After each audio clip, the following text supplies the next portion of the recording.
Kapolri Suri PS yang juga Sekjen Pradi Bersatu Ade Darmawan dan tersangka kasus ijazah Jokowi Dr. T. Fauzia Tiasuma. Melanjutkan pertanyaan saya di sesi sebelumnya, saat Egy dan Damai ini ada pintu buat restoratif justice di mata Pak Jokowi, apakah pintu yang sama juga berlaku untuk RRT, Bang Ade, Roy, Rismon, dan Dr. Tifa? Jadi gini, kalau terkait RRT ya, atau Mas Roy dan teman-teman yang lain, tentunya saya rasa seorang negarawan Bapak Insinyur Joko Widodo itu tidak pernah menutup pintu. Ini pemahaman saya dengan wise-nya beliau dan lain-lain sebagainya. Tetapi itu kita kembalikan kembali kepada Pak Jokowi. Nah, saya cuma mau menyampaikan di sini bahwa restoran. Kesannya seakan-akan kita udah salah tuh Mas Ade. Enggak. Saya cuma kita bawa kepada sebuah wacana yang tepat. Ya, jadi kalau perkataannya Mas Ade seperti itu seakan-akan kalau itu udah bersalah, udah dapat ayo kita balikin. Benar arahnya ke situ. Silaturahmi maupun hubungan baik itu kan bisa terjalin baik sebenarnya. Saya tangkap tuh gini Mas Tifal ya. Ini kita jaga kepada kebaikannya. Ya. Pertama silaturahmi. Pak Jokowi udah sampaikan bahwa mereka itu silaturahmi. Kemudian saya juga sampaikan bahwa saya paham karena Bang Egy sakit. Nah ini silaturahmi. Saya bacanya adalah sebagai orang yang sakit, beliau juga melihat Pak Jokowi yang sedang sakit. Itu memang layak untuk silaturahmi. Jadi ini orang sakit bersimpati dengan orang sakit gitu loh. Yang saya tuh khawatir justru malah kenapa ya ada pihak-pihak di sekitar Pak Jokowi, apakah itu keluarga, apakah itu pengawal ataupun termul dan sebagainya, itu kenapa nggak perhatian? Anda merasa ada maksud lain di balik pertemuan itu? Pada sakitnya beliau gitu loh. Anda merasa ada maksud lain di balik pertemuan itu? Saya tidak menangkap begitu. Adalah gini loh.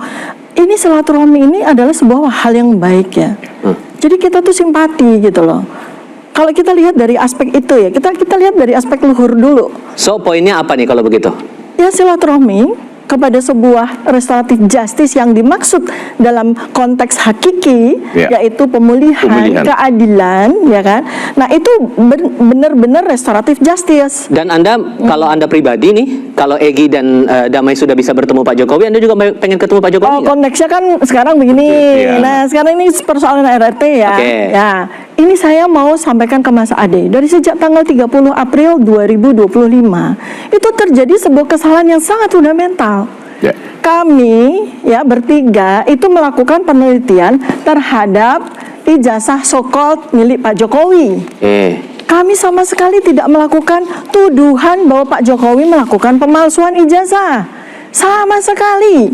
Ini ada ijazah yang beredar gitu ya. Ini apa ini? Coba tunjukin kamera. Ini ijazah asli ya, bukan ijazah. Ini ijazah asli. Ijazah asli dari lulusan Kehutanan UGM tahun 1985. Asli ya. Saya sudah melihat barangnya, saya sudah melakukan penelitian tentangnya. Nah, kemudian beredar selama 11 tahun ya, dari sejak tahun 2014 bahkan ada ijazah so-called dokumen ya dalam bentuk digital yang ada di ranah digital begitu ya, dan itu kemudian menjadi polemik yang terus menerus.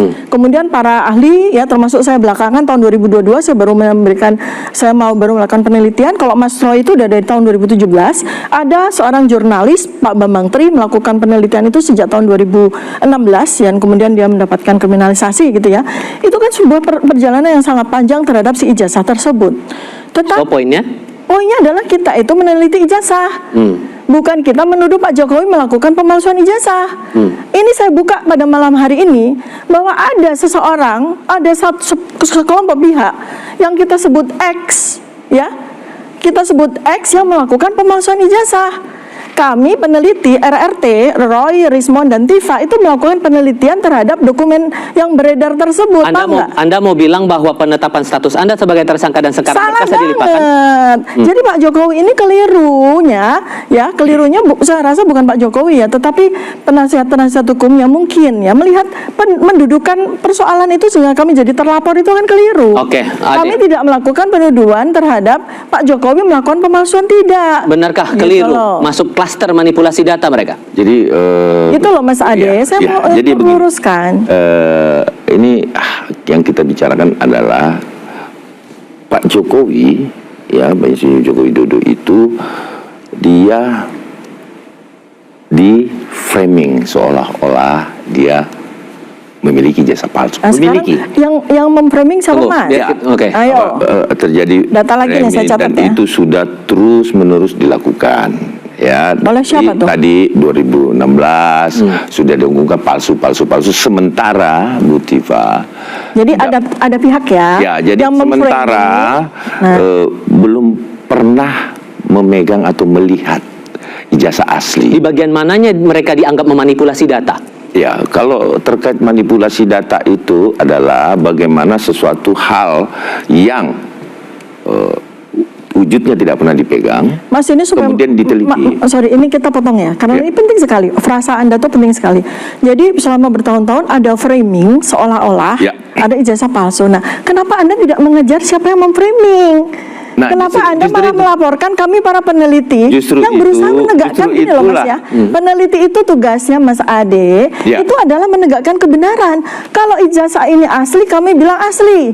Kalau ijazah ini palsu, kami bilang palsu. Itu peneliti tugasnya. Lalu tadi pertanyaannya timbul, ada Bu framing Tifa. bahwa seolah-olah ada Pak Jadi- Jokowi melakukan ijazah apa? Kenapa Anda tidak mengejar siapa? Makanya lah dilaporkan. Siapa? Loh, kenapa kami yang dilaporkan? Itu Kenapa persoalannya. narasi ini beredar di publik, di Dan masyarakat. memang narasi itu kami yang buat Bahwa Pak Jokowi melakukan pemalsuan ijazah, kan tidak. iya, ijazah palsunya. Loh. Bahwa Pak Insinyur Joko Widodo Apa itu tuh? berijazah palsu dan menggunakan ijazah palsu, kan itu. Oh bukan, itu Anda Terus kan sebentar, Loh, pasal-pasal. kemudian Oh, gimana? dilaporkanlah sama, karena ada dua laporan. Ini makanya Sebentar nih, saya jelaskan. makanya nih. Nah, bahwa kemudian Pak Joko Widodo ya melaporkan peristiwa itu dengan apa melaporkan yang peristiwa. diterima. Ini kan lucu ya, Mas.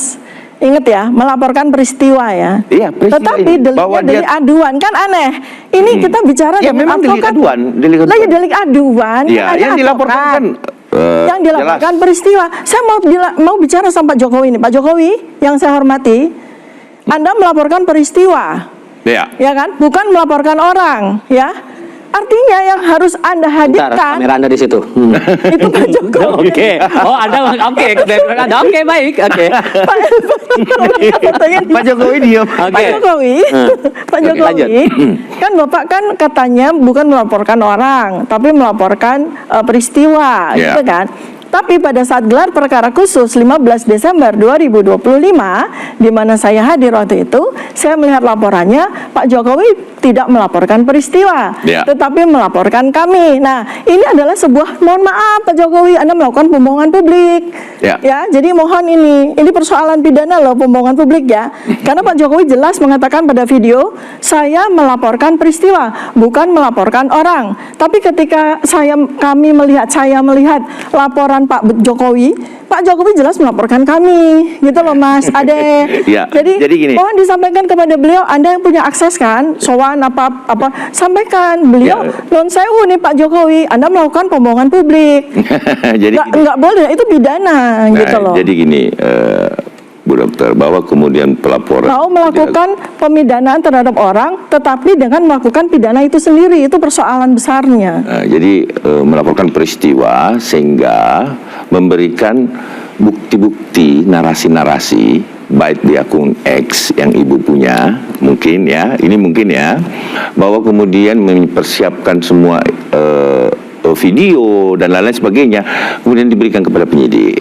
Kemudian tentu yang ada di dalam akun-akun YouTube, narasi-narasi itu tentunya diperiksa dan ada Mas orangnya Ade. kan seperti itu. Mas Ade ya. Benar, saya Iya, Mas Ade ya. selesaikan dulu. Kalau ini bahwa kemudian persoalan link segala macam itu kemudian kami dijadikan sebagai aduan, dan apalagi dengan pasal-pasal gede-gede banget loh Mas. Pasal 32, 35, aduh itu benar-benar deh. itu kan benar-benar hasil tidak mencar- penyidikan, dan ternyata Mas, penyelidikan, saya mau kasih menjadi tahu penyelidikan. Mas Tifal ya.